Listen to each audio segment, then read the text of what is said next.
nesses jogos de Euroleague, quando nós fomos enfrentar o Newcastle e Newcastle, aí você separa os times, joga a bola pra começar o aquecimento e de repente uma correria. Aí a gente olha, ninguém reconhece o cara era o Robbie Williams, o cantor. Aquele do dedão lá assim? Ele vem direto em você, se ajoelha, agarra na perna e até ali você não reconhece o cara, né? O cara vem correndo cheio de segurança, aí você pega o rapaz, levanta assim pelo rosto, aí era esse cara aí, esse tal de Robbie Williams. Aí a gente falava, porra, você viu, rapaz? O Zico deve ter jogado alguma coisa mesmo, porque o cara é famosão aqui, é esse louco aí que usou a mão dele de maneira errada. Can we do it again?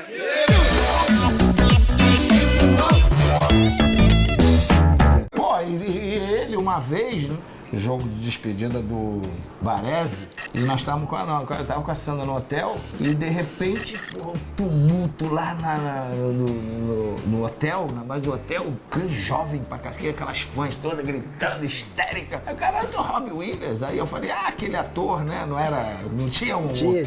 Também Robbie, né, Robin. Robin.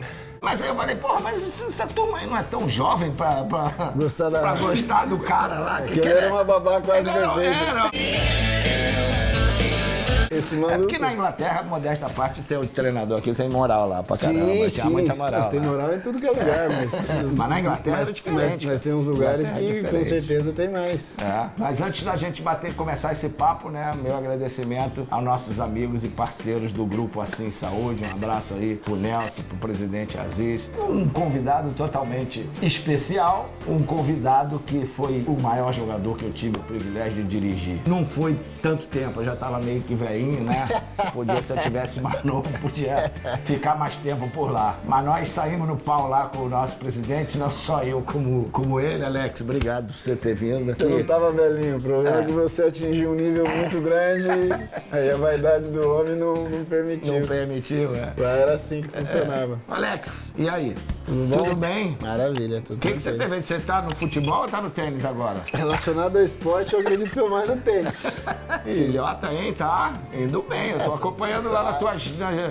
Tá sonhando, né, Zico? Tá fazendo bem, Tá né? fazendo bem, tá fazendo de uma maneira consciente, tranquila. E o moleque mandando ver, metendo gol pra caramba no futsal, né? O moleque é mais fácil pra mim, que é um caminho que a gente conhece, né? De iniciar no futsal, quando chegar numa idade um pouquinho mais acima, procurar um time de futebol pra ele jogar e é mais tranquilo. E você, né, ele tá no futsal e você também começou o teu início. Sempre pergunto aqui para meus convidados como é que foi o início da carreira, porque o pessoal esquece, né? O meu é legal, eu jogava no meu bairro, na minha rua lá, com aquela coisa, a rua de baixo contra a rua de cima. E aí num belo dia, um menino chamado Silvio, que era mais velho do que eu, 4, 5 anos, me convida para fazer uma peneirada no Curitiba. Aí eu vejo aquele tanto de menino e dava ali 10, 15 minutos para cada time jogar, eu brinco lá esses 10 minutos. Naquela época devia ter o quê? Uns 80? Ah, por aí.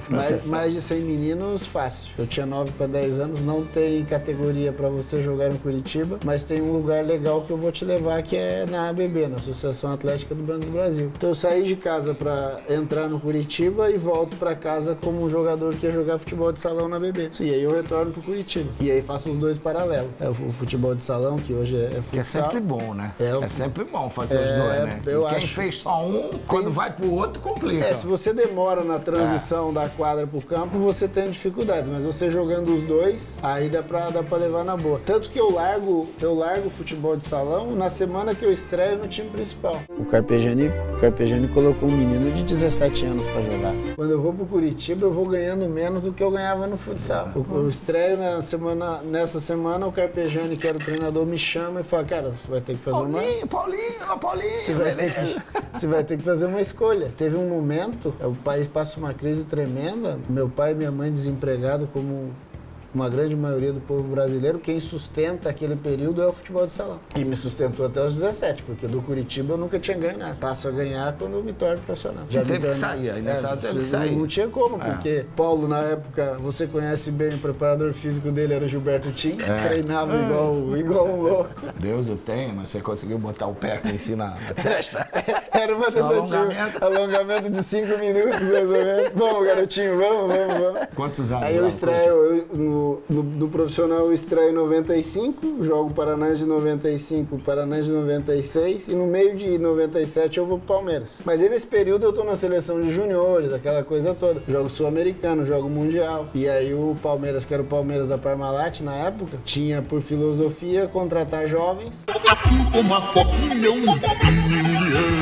dar oportunidade de jogar no Palmeiras e depois fazer qualquer negócio. Já tinha sido assim com o Roberto, já tinha sido assim com o Edmundo, já tinha sido com o Amaral, com o Flávio Conceição. E aí eu tava naquela leva de 97 de uma meninada que eles levaram. Palmeiras foi um momento especialista. O Palmeiras é onde eu apareço, né?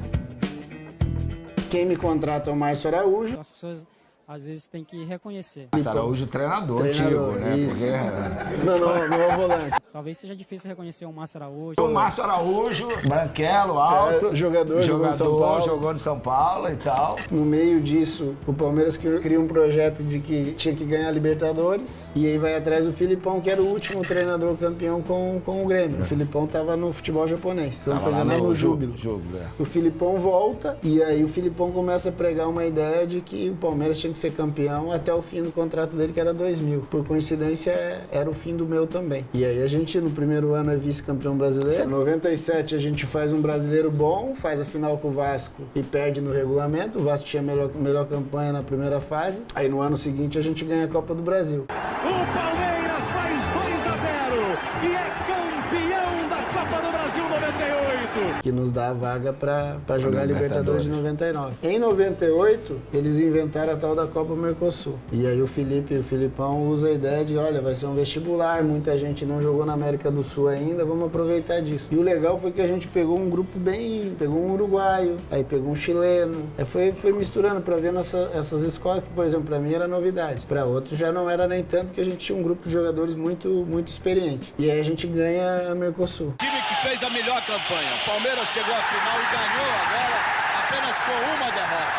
E entra já com uma ideia pra 99 e acaba ganhando a Libertadores. Bateu pra fora! Acabou! Tava lá no Japão, aquele do Manchester, tava, né? Nós Parece que perdemos. eu saí antes de É, lá. nós Eu não cheguei a ver a final. Podia estar jogando até hoje, que ia estar 1-0 pro Manchester. Porque foi um dos melhores jogos daquele nosso grupo e que... Cruzamento na área. Alex cabeçou pra fora. A gente tinha um goleiraço que era o Marcão e naquele dia teve talvez a pior falha da carreira dele e a gente acabou perdendo. E aí quando chega no jogo do Manchester, após isso, esse grupo acaba. O Filipão resolve fazer algumas mudanças. Eu ainda sigo, tinha mais 6 meses, ganhamos o Rio São Paulo do Vasco e no meio do ano acabou na janela de verão da Europa, acabou indo pro Parma. Tá, aí você vai lá pro Parma. Aí é uma zona. Comer muito... Aí é uma confusão. Prosciutto, Foi bom por causa disso, por causa do queijo, do vinho, do prosciutto e do tortellini. Foi ótimo pra jogar bola, não.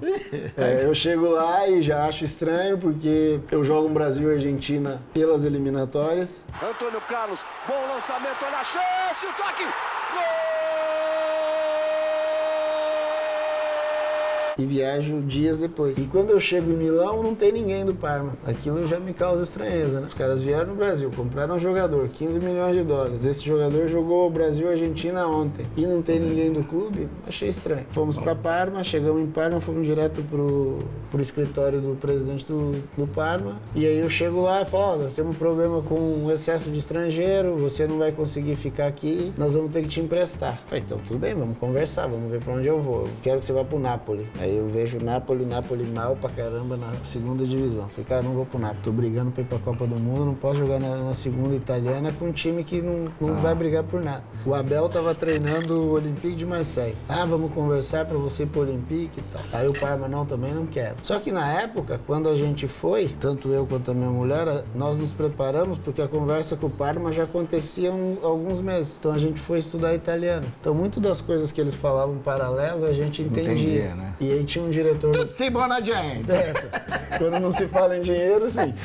E aí começa um papo paralelo de 2 diretores para eu jogar no Verona, que era um esquema que o pessoal já tinha. Aí a gente falou, não vamos. Dentro dessa situação e nós não vamos. E aí o cara falou, então a gente te empresta pro futebol brasileiro. Eu falei, tá bom, então eu volto pro Palmeiras. Acabei de sair do Palmeiras. Não, pro Palmeiras você não volta, porque acabou a parceria Palmeiras-Parmalat, isso não vai ficar legal. E nisso o Eurico tava viajando na Europa. O Eurico Miranda entra em contato com a gente, pô, estamos montando um time do Vasco e tal, vamos ver se você cabe. Aí tudo bem, a gente conversa. E aí quando eu falo pro presidente o nome do Eurico, ele fala, não quero negociar com o Eurico. Tá encerrado. O Vasco... Que boa você se meteu aí. Porra, isso tudo numa tarde. Aí, nisso, o Eurico Miranda o Vasco deve algo relacionado ao Júnior Baiano e tal, e a gente não quer nem conversar com o Eurico. E aí aparece o Flamengo, aí eles sentam, eles conversam, perguntam pra mim se eu queria voltar no Flamengo. Eu falei, volto, pra mim vai ser um prazer, não tem problema. E faço um contrato de 1 ano com o Flamengo. Depois da Olimpíada, até julho de 2001. Aí eu jogo a Olimpíada, volto depois da Olimpíada, me apresento no Flamengo e jogo Aquela harmonia toda. Assim, você conhece bem o clube. Para eu aprender e ver de dentro a força do Flamengo foi maravilhoso. Mas em termos de estrutura, em termos de desejo de fazer com que a coisa acontecia, ninguém tinha. E aí eu entro nesse oba-oba também, coisa não acontece, jogo 12 jogos no Flamengo. Olha o Alex. Chegou por cobertura. Em dezembro desse ano de 2000, o Palmeiras tinha classificado para a Libertadores, já tinha desfeito tudo com a Parmalat. O presidente do Palmeiras me liga e pergunta se eu quero voltar, só que ele acertava com a Parmalat e eu tinha que acertar com o Flamengo. Aí eu volto, jogo o primeiro semestre de 2001. Só que quando eu vou pro Parma, a gente acerta os 15% para ser pago em 3 vezes. Quando eu chego a abril de 2001, eles não me pagam, eu vou cobrar. Aí quando eu vou cobrar, eu descubro toda a maracutaia que estava por trás. Eu não devo para você, não vou pagar. Se você quiser, você vai pra justiça. E aí eu acerto a minha rescisão de contrato e volto pro Brasil livre. Mas nesse meio teve a seleção No que meio você disso. esperava ir pra Copa do Mundo, mas né? eu continuava indo. A seleção, quando eu chego no Palmeiras, eu vinha com aquela coisa da seleção sub-20, jogando o Sul-Americano, Mundial, esses torneios de Toulon, esses torneios que os meninos jogam. E aí, quando acaba a Copa da França, o Luxemburgo assume, e ele assume com uma linha, montar um time olímpico, começar a preparar o time para 2002. E aí, na primeira... Você tinha idade pro Olímpico, eu tinha idade pro Olímpico. Assim, na primeira convocação, nós tivemos uns 6 ou 7 jogadores que teriam menos de 23 em 2000. Na última convocação do Vanderlei, antes da Olimpíada, aí já tinha diminuído. Tava eu, o Ronaldinho Gaúcho e o Atirso. Eram os 3 que dividiam entre a principal e a Olímpica. Aí na Olimpíada, o Vanderlei acaba saindo, acaba perdendo o emprego, e aí vem na sequência. Depois da Olimpíada, né? Depois da Olimpíada. Vem Candinho, um ou 2 jogos, não me lembro, o Leão, e aí o Filipão pra chegar na Copa. O que aconteceu naquele jogo com os Camarões, hein? Pô, esse jogo é muito louco, porque...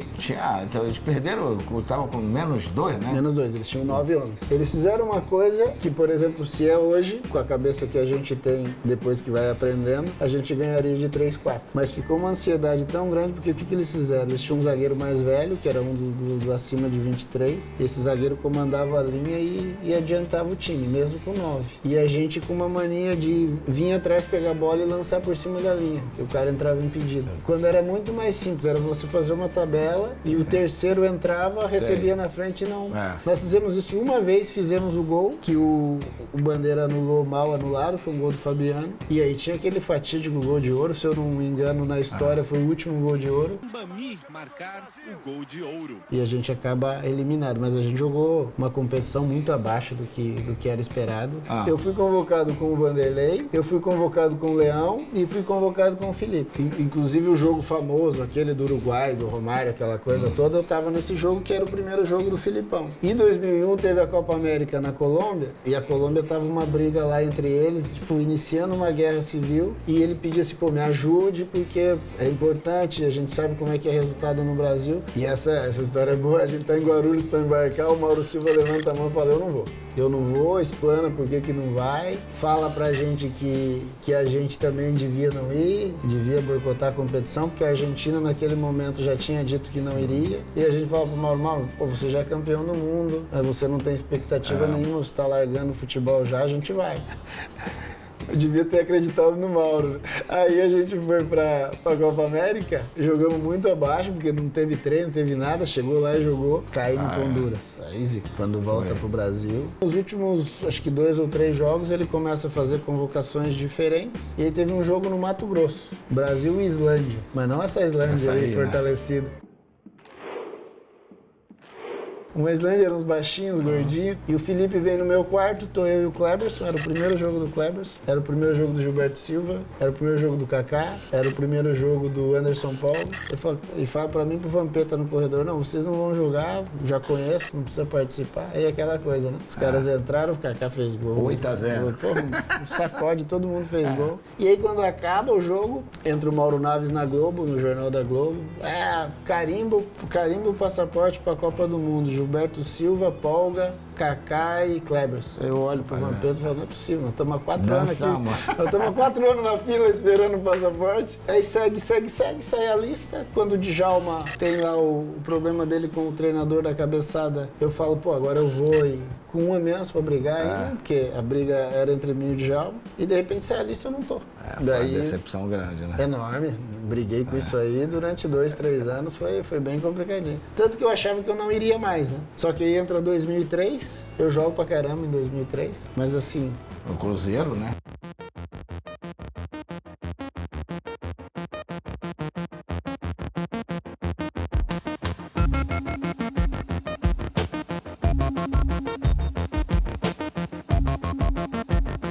O que tem aí? Vambora. Tem perguntas do Twitter, @canal510. Fala, galera. É o @Marlon_Gar6. Ele pergunta o seguinte: se pudessem jogar juntos, em qual time vocês jogariam sem ficar em cima do muro? No Flamengo dele, né? Alguém ia sobrar ali pra poder comigo brincar. ali o Alex ia ser outro, né? Alguém Ia ser sobrar. outro, né? Não ia ter aquela bandalha que teve na época, não. Não, mas eu queria jogar no dele. Desculpa o Lico, desculpa o Nunes, o Tita, o Adílio. Sempre se arruma uma vaga. Alguém ia ter que sobrar Os nessa bons história. sempre arrumam uma vaga. Ó, mais gente aqui agora da Turquia, o @IdrisKok1907. Ele pergunta se você sente falta dos tempos de Fenerbahçe. Muita. Sinto... Quantos anos foi lá? 8 anos 8, e meio. né? Sinto muita falta. Realmente foi muito legal ter jogado lá. @Cláudia.Silva de Almeida.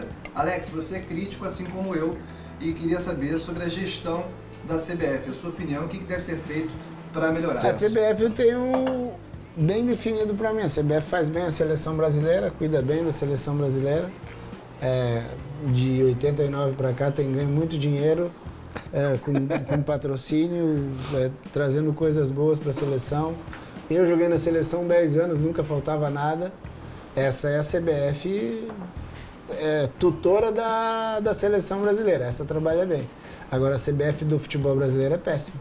Se preocupa muito pouco com as coisas que acontecem no futebol brasileiro. Haja visto que o nosso nível... Em termos de organização, é bem baixo. E é duro você ter um presidente banido do futebol, o outro preso e o outro que não pode sair do país. Isso... Indiciado. No Twitter, o Irã_Lucas_Filho mandou boa tarde. Ele é do Rio Grande do Norte. Ele perguntou qual a sensação, Alex, de ser treinado pelo seu ídolo, como foi na Turquia. Absurda. Eu sempre costumo dizer que durante 6 meses eu estava me preparando para tê-lo como treinador, né? Porque não só eu, a maioria, a minha geração, a cada 10 jogadores, 9 tinham admiração por ele, por aquilo que ele jogou no Flamengo, na seleção, na Udinese.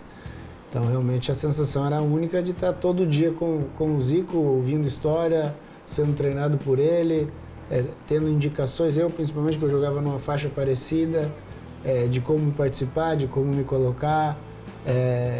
Ele me fez capitão do time, então realmente foi algo muito especial. Perguntou aqui se chegou a bambear as pernas ou se tirou de letra dele. Não, bambeou as pernas durante 6 meses. Até ele abrir a geladeira da minha casa, aí eu vi que ele era normal.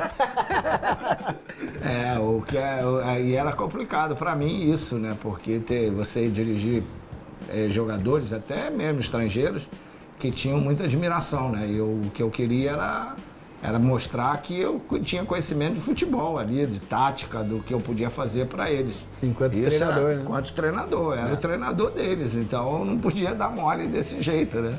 Até que deu tudo certo, graças a Deus. Babi, tem gente aí, Babi? Tem gente aqui, o Alex perguntou. O Thiago perguntou. Qual a melhor camisa 10 jogando no Brasil hoje? Hoje? Melhor 10. Tem 10. Tem gente que joga nessa posição. Acabaram com 10, pô. Eu acho que há 2 meses atrás seria o Thiago Neves. Hoje ele deu o nível dele caiu um pouquinho. Mas ele em vários momentos também não foi 10. Joga com a 10, né? Joga 30, acho. Até porque essa função meio que foi extinguida, né? O que na época do Zico chamava de meia ponta de lança e que ainda seguiu um pouquinho, acho que hoje não existe mais. Verdade, é isso mesmo, não tem 10. 10 é o Arrascaeta, o D'Alessandro. E todos jogam do lado. Todos jogam do lado. Todos jogam no corredor. Beleza. Eu vou fechar aqui com o menino do Twitter, então, o @Lucas Freitas, e ele pergunta sobre o Curitiba, a situação atual, como piorou. Péssima, a situação é péssima. Queria que você falasse um pouco mais disso. A situação é bem complicada. Corria-se o risco aí 2 semanas atrás de brigar para não cair para a Série C. Eu acredito que hoje não mais. Ainda dá para se imaginar subindo ali entre os 4, mas vai ter que aumentar muito o nível de concentração, de qualidade. Realmente é um ano dificílimo para o clube. A gente perguntando, obviamente, a sua passagem pelo Flamengo. Você faria alguma coisa diferente? A pergunta Faria. A maioria das coisas eu faria diferente. Tudo, né? A primeira delas seria não ter entrado no oba-oba que o clube oferecia e agir exatamente como eu agi nos outros lugares. Trabalhar mais, trabalhar extra. E no Flamengo eu fiz o contrário. O Flamengo tem parcela de culpa, realmente tem pela organização do clube. Mas a culpa maior era minha, porque eu poderia ter feito coisas diferentes. Foi um desperdício, né? Tem tanta gente boa ali junto. Era um timaço. Era um timaço, mas todo time de futebol precisa de compromisso, né? E aquele realmente, nós infelizmente, nós não tínhamos. Beleza. Desde a minha época dos gramados, eu sempre tive um time de craques cuidando da minha saúde. Hoje não é diferente. Com o Grupo Assim Saúde, eu conto com mais de 1000 consultórios, hospitais, clínicas, exames e até descontos em farmácias. O Assim Saúde também é a melhor solução para empresas. São mais de 750 mil clientes satisfeitos. Faça como eu. Vista a camisa assim e deixe a sua saúde bater num bolão. Ligue 2102-5555.